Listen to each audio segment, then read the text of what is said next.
Na rodovia CE-040, que liga Fortaleza ao litoral sul, motoristas costumam dizer que há algo diferente naquele trecho, principalmente nas madrugadas chuvosas. Alguns relatam ver um táxi branco, modelo antigo, faróis fracos, andando devagar pelo acostamento. Quando tentam se aproximar, o carro simplesmente desaparece no ar. Outros juram que já pegaram carona com o motorista de rosto pálido, sempre calado, com um olhar fixo no retrovisor. E quando olham de volta, o banco está vazio. As histórias começaram nos anos 2000, mas a origem vem de um caso real. Um taxista de Fortaleza que saiu para uma corrida e nunca mais voltou. O carro foi achado 2 dias depois, abandonado numa estrada de terra, com o motor ainda quente, o corpo jamais encontrado. Desde então, a lenda e o crime se misturam. Mas o que aconteceu naquela madrugada? Um assassinato encoberto por medo e silêncio, ou algo que vai além da razão? O nome dele era José Arlindo da Costa, 47 anos, conhecido entre os colegas como Zezé do Táxi. Trabalhava nas ruas de Fortaleza desde os anos 90. Um homem simples, trabalhador, pai de 2 filhas e dono de um Chevrolet Classic branco, o orgulho da família. Na noite de 14 de abril de 2007, Zezé encerrou o turno às 22 horas, ou pelo menos deveria ter encerrado. Pouco antes de ir para casa, o rádio da cooperativa tocou com um chamado urgente. Um passageiro pedia corrida da Praça Portugal até a Praia do Futuro, trajeto comum, mas o horário e o tom apressado da voz chamaram a atenção. Zezé aceitou o chamado. Foi a última comunicação registrada. Minutos depois, câmeras de segurança captaram o táxi saindo do centro, cruzando a Avenida Santos Dumont, em direção à orla. Na manhã seguinte, colegas começaram a estranhar o sumiço. O celular de Zezé estava desligado e o rádio da cooperativa ficou mudo a madrugada inteira. A família registrou o desaparecimento no 13º Distrito Policial e as buscas começaram imediatamente. 2 dias depois, o táxi foi encontrado por um pescador, abandonado num trecho deserto da CE-040 entre Eusébio e Beberibe. As portas estavam destrancadas. A chave na ignição. O motor ainda morno. No banco do passageiro havia marcas de lama e areia. E no tapete do lado do motorista, uma nota de R$ 20 rasgada ao meio, como se tivesse sido arrancada às pressas. A perícia não encontrou sinais de luta. Nem sangue, nem digitais estranhas. Era como se Zezé tivesse simplesmente evaporado dentro do próprio carro. Mas nas horas seguintes, começaram a surgir testemunhos inquietantes. E foi aí que o mistério ultrapassou a fronteira do crime para entrar no território do sobrenatural. Na madrugada seguinte ao desaparecimento de Zezé, a CE-040 estava quase deserta. Somente alguns caminhoneiros cortavam o silêncio entre Fortaleza e o litoral. Um deles, Antônio Vidal, relatou algo que chamou a atenção dos investigadores.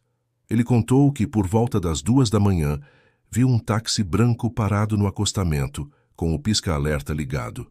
Um homem de boné estava do lado de fora, aparentemente tentando abrir o porta-malas. Antônio reduziu a velocidade e buzinou, oferecendo ajuda. Mas o homem apenas olhou em sua direção e acenou devagar, com um gesto estranho, como se pedisse para seguir em frente. Horas depois, quando a polícia mostrou uma foto de Zezé, o caminhoneiro empalideceu. Era ele, o mesmo rosto, o mesmo boné. Mas havia um detalhe impossível de ignorar. A testemunha jurava que o homem usava uma camisa encharcada, mesmo sem sinal de chuva naquela noite. Outros relatos começaram a surgir nos dias seguintes.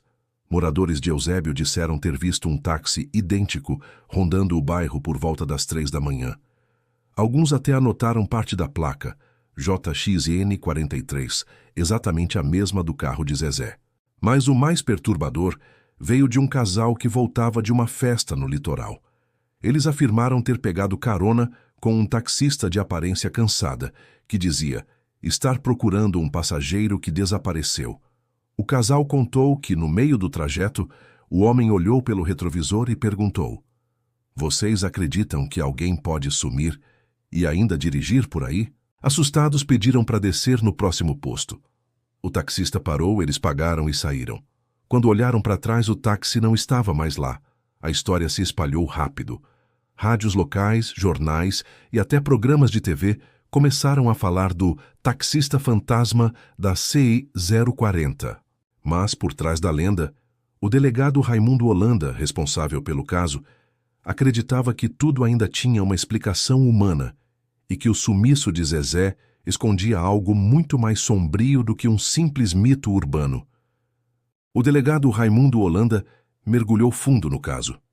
Apesar das histórias que corriam pela cidade, ele acreditava que Zezé havia sido vítima de um assassinato planejado e que os relatos do táxi fantasma eram apenas ecos de medo e imaginação popular. Mas, conforme as provas surgiam, as coincidências começaram a se multiplicar. Durante a perícia no carro, a equipe encontrou um pequeno recibo de corrida, amassado no porta-luvas. A corrida estava registrada às 22h48, com destino à Estrada do Eusébio. O nome do passageiro, M. Freitas. Um nome que não constava em nenhum banco de dados da cooperativa. Ao rastrear ligações do celular de Zezé, os peritos descobriram uma chamada recebida minutos antes do desaparecimento, vinda de um número pré-pago, registrado com documento falso. O sinal da última conexão foi captado próximo a um galpão abandonado na margem da CE 040. Quando a polícia foi até o local, encontrou marcas de pneu compatíveis com o táxi, bitucas de cigarro e um pedaço de tecido branco com resquícios de combustível. Parecia um cenário de queima, mas sem indícios de fogo recente. O delegado começou a levantar a hipótese de que Zezé teria descoberto algo ligado a um grupo criminoso que usava táxis para transportar dinheiro e armas entre Fortaleza e o litoral. Vários motoristas da cooperativa foram chamados para depor. Um deles, que pediu anonimato, revelou algo inquietante. Zezé comentou que tinha feito uma corrida para um sujeito perigoso. Disse que o homem deixou um pacote estranho no carro e que ia devolver pessoalmente, para ver se tirava algum dinheiro disso. A partir desse depoimento, o delegado percebeu que a tal corrida para MC Freitas poderia ter sido uma armadilha. Mas antes que pudesse seguir com o mandado de busca, algo aconteceu. Na madrugada do dia 20, a central de rádio da cooperativa recebeu uma transmissão fraca, cheia de estática. Uma voz rouca, quase sussurrada, dizia: "Alô, aqui é o Zezé. Tô na estrada. Não deixem ele entrar no carro." A ligação caiu logo em seguida. O técnico de som garantiu que a voz era idêntica à de Zezé. E o registro da transmissão apontava uma coordenada: quilômetro 32 da CE 040, o mesmo ponto onde o táxi fora encontrado. Naquela noite, os investigadores voltaram ao local, e foi quando o mistério se aprofundou de vez.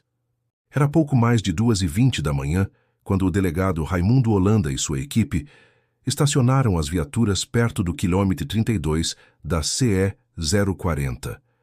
A chuva fina tornava o ar denso e o som do vento misturava-se ao ruído distante de grilos e pneus passando na pista molhada. De repente, um dos agentes apontou para o horizonte. Lá estava ele, um farol único, vindo devagar, oscilando na neblina. O delegado sacou a lanterna e fez sinal de parada.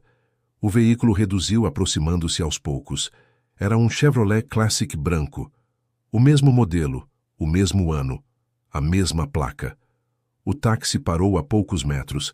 As luzes piscavam em silêncio e dentro dele dava para ver uma figura imóvel no banco do motorista. "Senhor José Arlindo", chamou o delegado com a voz trêmula. Nenhuma resposta. Um dos agentes se aproximou, abriu a porta devagar, e o banco estava vazio. O motor funcionava normalmente, mas não havia ninguém lá dentro. O rádio da viatura captou uma interferência súbita, a mesma frequência da cooperativa. Entre o chiado, uma voz repetia baixinho: "Camille 32, não deixem ele entrar no carro." O delegado congelou. No banco do passageiro havia uma nota de R$ 20 rasgada ao meio, a outra metade daquela que fora encontrada dias antes, e presa no retrovisor, uma credencial de cooperado em nome de Zezé do táxi. O carro foi rebocado e levado para o pátio da perícia. Mas ao amanhecer, quando os investigadores voltaram para examinar o veículo, o táxi havia desaparecido novamente. O vigia jurou que as câmeras do pátio ficaram pretas por 3 minutos e, quando voltaram, o espaço onde o carro estava completamente vazio. A partir dali, o caso tomou proporções lendárias. Nenhum registro mecânico, nenhuma prova digital, nada. Apenas o relato dos policiais, que juram até hoje terem visto o táxi na estrada e sentido o cheiro de gasolina e maresia no ar, como se Zezé ainda estivesse por perto, tentando contar o que aconteceu. Alguns dizem que foi uma fraude, uma ilusão coletiva. Outros acreditam que o espírito do taxista ainda dirige pela CE 040, procurando o passageiro que o levou à morte. Mas o delegado Raimundo nunca mais falou sobre aquela madrugada e poucos meses depois pediu aposentadoria antecipada. Passaram-se 16 anos desde o desaparecimento de Zezé do táxi. O caso continua arquivado, sem corpo, sem provas e sem respostas. Mas, de tempos em tempos, o mistério volta a circular entre os motoristas da capital cearense. Em 2021, um investigador aposentado revelou um detalhe que nunca havia sido divulgado.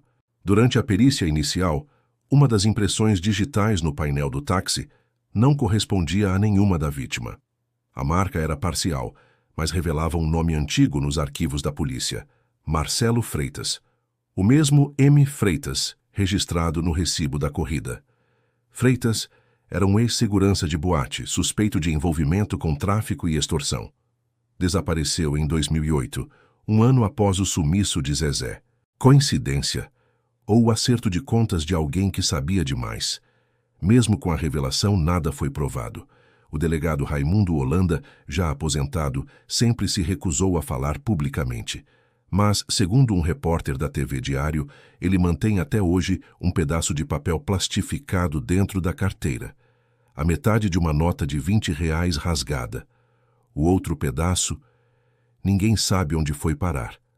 Hoje, quem passa pelo quilômetro 32 da CE 040, especialmente nas madrugadas chuvosas, diz ver faróis solitários cortando a neblina. Alguns afirmam ouvir o som de um motor antigo, rodando devagar, e uma voz no rádio murmurando: "Alô, aqui é o Zezé, tô na estrada." A lenda continua viva, entre o medo, a fé e a dúvida. Seria apenas imaginação coletiva. Ou o último pedido de um homem que jamais chegou ao seu destino. Baseado em fatos reais, um mistério que ainda ecoa pelas estradas do Ceará e que talvez nunca tenha um fim. Se você ficou até aqui, deixe seu like, inscreva-se no canal e comente o que você acha que aconteceu com Zezé do táxi. A sua opinião ajuda a manter viva a memória de quem desapareceu. E a verdade pode estar mais perto do que parece.